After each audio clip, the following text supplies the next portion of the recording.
आज के इस एक्सप्लेनर में हम इंसानी दिमाग के एक बहुत ही दिलचस्प पहलू पर बात करने वाले हैं। मान लीजिए किसी आम इंसान को उसकी जिंदगी का सबसे बड़ा मौका मिल जाए, तो वो कैसे रिएक्ट करेगा। अक्सर हम सोचते हैं कि अगर कोई बहुत बड़ा अवसर मिल जाए तो जिंदगी रातों रात बदल जाएगी, लेकिन सच बताऊं, असलियत हमेशा ऐसी नहीं होती।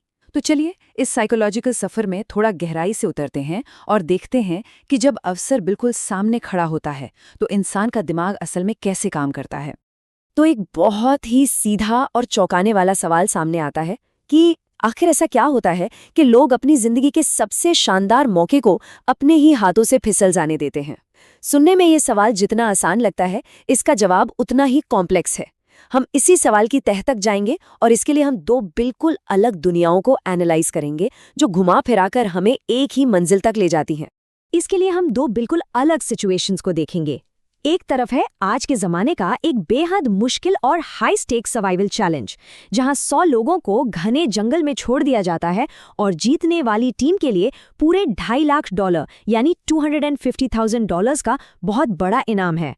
और दूसरी तरफ हमारी एक बहुत पुरानी और क्लासिक हिंदी कहानी, जिसमें एक आलसी इंसान को एक दयालु राजा का खजाना लूटने का मौका मिलता है। बस शर्त यह है कि उसे सूर्यास्त से पहले ये काम पूरा करना है। दोनों ही परिदृश्य बिल्कुल अलग हैं, लेकिन दोनों में ही इंसानी फितरत का एक ही रूप देखने को मिलता है। Section 1, opportunities of a life time, यानी जीवन के सबसे बड़े अवसर। जरा उस सर्वाइवल एक्सपेरिमेंट के बारे में सोचिए। दांव पर क्या लगा है? पूरे $2.5 लाख। नियम एकदम क्लियर था। जो टीम उस बीहड़ जंगल में सबसे आखिर तक टिकेगी और जिसके पास एंड में सबसे ज्यादा मेंबर्स बचेंगे, वो इस पूरी धनराशि को आपस में बांट लेगी। कोई छोटी मोटी रकम नहीं है ये। इतनी बड़ी रकम तो किसी की भी जिंदगी पूरी तरह से बदल सकती है ना? अब जरा दोनों टीमों की शुरुआत का हाल देखिए। एक तरफ थी ब्लू टीम, जो पूरी तरह से सर्वाइवल एक्सपर्ट से भरी थी। इनके पास जंगलों में रहने का सालों का तजुर्बा था। इन्हें पता था कि बिना रिसोर्सेज के कैसे जीना है। वहीं दूसरी तरफ थी रेड टीम, जो एकदम नौसिखिए लोगों की टीम थी। लेकिन जंगल में जाने से पहले इन्हें एक बहुत बड़ा फायदा दिया गया। इन्हें एक स्टोर में ले जाया गया, जहां से ये सरवाइव करने के लिए कुछ भी खरीद सकते थे। और पता है इन्होंने क्या चुना? पार्टी मिक्स स्नैक्स, बच्चों का खेलने वाला एक टेंट और पानी की बोतलों का एक 24 पैक। मतलब सच में। अब जरा अपनी उस पुरानी हिंदी कहानी पर आते हैं। इसमें एक बहुत ही गरीब और आलसी आदमी को एक दयालु राजा बिल्कुल ऐसा ही एक लाइफ चेंजिंग ऑफर देता है। राजा कहता है, सूर्यास्त होने से पहले तो मेरे दरबार में आना और जितना सोना चांदी उठा सकते हो ले जाना। कोई भीख नहीं, कोई नौकरी नहीं, बस एक सिंपल सा मौका। खजाने के दरवाजे खुले हैं, लेकिन शर्त सिर्फ एक है, समय सीमा है सूर्यास्त की। Section 2, the trap of procrastination, यानी काम टालने का जाल। अब उस आलसी आदमी को पता था कि खजाना उसका इंतजार कर रहा है, लेकिन उसने क्या किया? पहले तो उसने आराम से 1 घंटे तक बैठकर धीरे धीरे खाना खाया। फिर सोचा, चलो थोड़ी देर सो लेता हूं। और भाई साहब पूरे 2 घंटे के लिए गहरी नींद में चले गए। जब उठे और खजाने की तरफ दौड़े तो रास्ते में गर्मी की वजह से एक पेड़ के नीचे 4 घंटे का आराम और कर लिया। और जब तक वो दरबार पहुंचा, सूरज ढल चुका था और खजाने के दरवाजे हमेशा के लिए बंद हो चुके थे। सिर्फ तुरंत के आराम के चक्कर में उसने जिंदगी भर की अमीरी गंवा दी। और मजे की बात देखिए, रेड टीम के मेंबर्स ने भी बिल्कुल यही किया। उनके पास रिसोर्सेज थे, लेकिन उन्होंने भी फ्यूचर की तैयारी करने के बजाय तुरंत वाले आराम को चुना। उन्होंने एक ढलान वाली जगह पे अपना टेंट या कह लें हवेली बना ली, ये सोचे बिना कि बारिश में सारा पानी तो वहीं भरेगा। अपना सारा पार्टी मिक्स और स्नैक्स बस 2 दिन के अंदर ही सफा चट कर दिया, और जो मौसम खराब हो रहा था उसे तो पूरी तरह से इग्नोर ही कर दिया। Section 3, wasted resources and regret, यानी संसाधनों की बर्बादी और पछतावा। और जब असलियत सामने आई ना, तो वो बहुत क्रूर थी। जंगल में जब जोरदार बारिश का तूफान आया तो रेड टीम का फायर पिट पानी में डूब गया। उनके उस ढलान वाले टेंट में पानी भर गया।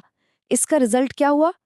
एक ही रात में रेड टीम के 6 लोगों ने हार मान ली और बाहर हो गए, जबकि एक्सपर्ट्स वाली ब्लू टीम से सिर्फ 2 लोग बाहर हुए। ठीक वैसे ही जैसे सूरज ढलने पर उस आलसी आदमी का मौका हाथ से निकल गया था, वैसे ही इस बारिश ने रेड टीम के सारे मजे को पछतावे में बदल दिया। इस पूरी सिचुएशन का जो कोर लेसन है वो इस एक गहरे विचार में छिपा है। समय सबसे मूल्यवान संपत्ति है। अगर हम इसे फालतू की चीजों में बर्बाद करेंगे तो हमारे पास पछताने के अलावा कुछ नहीं बचेगा। कहानी में आगे चलकर गौरव नाम का एक यंग स्टूडेंट आता है जिसे एक बुजुर्ग व्यक्ति से बिल्कुल यही ज्ञान मिलता है। समय बर्बाद करने का सीधा सा मतलब है अपनी हार खुद लिखकर तय करना। Section 4, the danger of ego, यानी अहंकार का खतरा। अब आते हैं ब्लू टीम पर। इनके पास तो वो सब था जो जंगल में टिके रहने के लिए चाहिए। इन्हें मलबे से बेहतरीन शेल्टर बनाना आता था, जंगल से खाना खोजना आता था। लेकिन इनके हारने की वजह आपको हैरान कर देगी। जूलिया नाम की एक मेंबर अपने ही ग्रुप से खाना छिपाने की कोशिश करती है। रैंडी को पता चलता है कि उसके ही साथियों ने एक शेड में आलू का एक सीक्रेट स्टैश छिपा रखा है। और तो और, खाना पकाने से पहले बस काउंटर साफ करने जैसी छोटी छोटी बातों पर भयंकर बहस छिड़ जाती है। ये लगातार होने वाले झगड़े लोगों को खुद ही शो छोड़ने पर मजबूर कर देते हैं। मैं कभी ऐसे गेम में नहीं रहा जहां मैं अपने ही टीममेट्स पर भरोसा ना कर सकूं। ये लाइन ब्लू टीम की उस हताशा को बिल्कुल सही तरीके से बयां करती है। इसी भारी फ्रस्ट्रेशन की वजह से 5वें दिन तक आते आते कई काबिल सर्वाइवलिस्ट्स ने हार मान ली।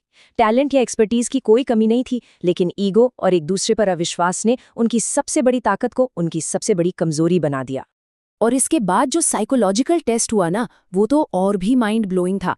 दोनों टीमों को डिब्बाबंद खाने के 50-50 कैन दिए गए और कहा गया कि 72 घंटे बाद जो टीम सबसे ज्यादा बिना खुले हुए कैन वापस करेगी उसे एक स्पेशल इनाम मिलेगा। अगर टाई हुआ तो किसी को कुछ नहीं मिलेगा। नतीजों ने सबको चौंका दिया। दोनों ही टीमों ने 72 घंटे तक खुद को भूखा रखा और पूरे 50 के 50 कैन बिना खोले वापस कर दिए। मतलब इनाम किसी को नहीं मिला। ये साफ दिखाता है कि जब इंसान गलत समय पर जिद्दी हो जाता है तो वो अपनी बुनियादी जरूरतें भी दांव पर लगा देता है। Section 5, masters of time and team work. इन दोनों कहानियों में जो सबसे बड़ी चीज मिसिंग थी वो है अनुशासन, यानी डिसिप्लिन। इसका सीधा सा मतलब है लंबे समय के फायदों के लिए अपने आज के छोटे मोटे आराम को छोड़ देना, चाहे वो 2 घंटे की नींद हो, पार्टी मिक्स खाना हो या अपनी ही टीम से आगे निकलने का ईगो हो। इसी डिसिप्लिन की कमी ही हर जगह हार की सबसे बड़ी वजह बनती है। लेकिन जब हकीकत का सामना हुआ तो रेड टीम के बचे हुए नौसिखियों ने सबको चौंका गया। उन्होंने फाइनली टीम वर्क को अपना लिया। वो एक दिन में सिर्फ एक सेब को आपस में बांटकर खाने लगे और जंगल से मिली गाजर जैसी चीजों को एक साथ पकाने लगे। जरा सोचिए, जहां वो एक्सपर्ट्स अपना खाना छिपा रहे थे, वहीं नौसिखियों ने एक कम्युनिटी पैंट्री बना ली और मिलकर सरवाइव करना सीख लिया। कुछ ऐसा ही उस पुरानी हिंदी कहानी के युवा छात्र गौरव ने भी किया।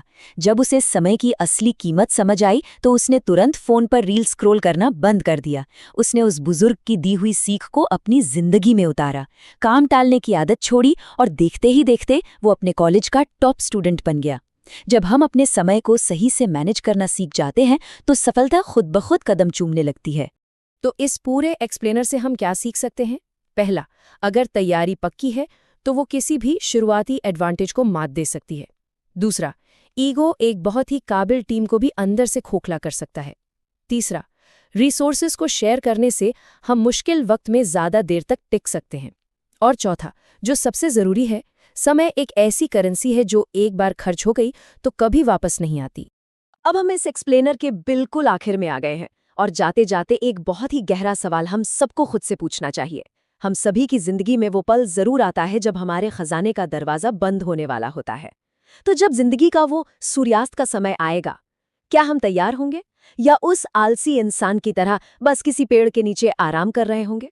इसी थॉट के साथ आज की बात यहीं खत्म करते हैं। सोचिएगा जरूर कि हमारा कीमती समय आखिर जा कहाँ रहा है।